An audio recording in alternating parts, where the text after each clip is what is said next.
ময়মনসিংহে ব্রহ্মপুত্র নদে নির্মাণাধীন কেওয়াটখালী আর্ট স্টিল ব্রিজ প্রকল্পে নকশা বহির্ভূত নির্মাণ, অতিরিক্ত সংযোগ, সড়ক ও পরিবেশ ধ্বংসের প্রতিবাদে অনুষ্ঠিত হয়েছে মানববন্ধন।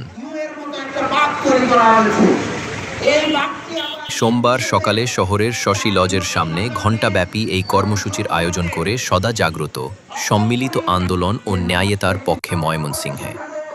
বক্তারা অভিযোগ করেন, একনেক অনুমোদিত মূল নকশা পরিবর্তন করে গড়ে তোলা হচ্ছে 2 কিলোমিটার দীর্ঘ সংযোগ সড়ক। এতে 32 একর অতিরিক্ত ভূমি অধিগ্রহণের ফলে ক্ষতিগ্রস্ত হচ্ছে স্কুল, মাদ্রাসা, বসতভিটা ও কৃষি জমি। তারা বলেন, পরিবেশ বিপর্যয় ও জলাবদ্ধতার পাশাপাশি 5টি গুরুত্বপূর্ণ সড়কে মানুষের চলাচল ব্যাহত হবে।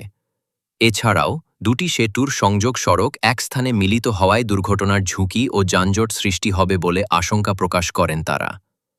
এই পরিবর্তিত প্রকল্প বাস্তবায়িত হলে রাষ্ট্রের অন্তত 2000 কোটি টাকার আর্থিক ক্ষতি হবে বলেও দাবি করেন আন্দোলনকারীরা। বক্তারা হুঁশিয়ারি উচ্চারণ করে বলেন, নকশা বহির্ভূত কাজ বন্ধ না হলে প্রয়োজনে পুরো ময়মনসিংহ নগরী অচল করে দেওয়া হবে।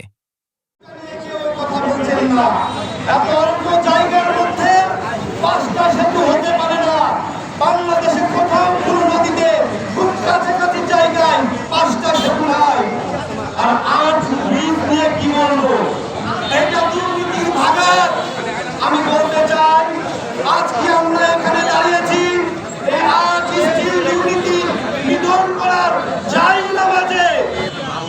এইখান থেকে আমাদের আজকের প্রতিজ্ঞা করতে হবে যে আমরা দুর্নীতির বিরুদ্ধে যেভাবে আমরা রাত করেছিলাম, আজকে এখান থেকে